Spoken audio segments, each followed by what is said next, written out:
Michigan. Ripping out this metallic floor. Customer didn't like how the guy did it. Gave him 2 tries. Failed. So we're out here ripping it up. The guy didn't do a correct prep. I'm ripping it up with Jordan Combs PCDs. Doing a great job, as you can see. Tearing it up pretty good. Nice amount of epoxy. Just want to give Jordan a big shout out. Thanks for the great products. Been using them for a couple of years now. Show you what I got here. Just, you know, normal PCDs.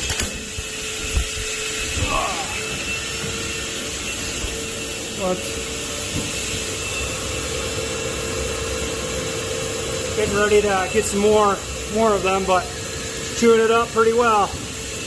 Very happy how things are going. Like I say, this guy did not prep the floor at all.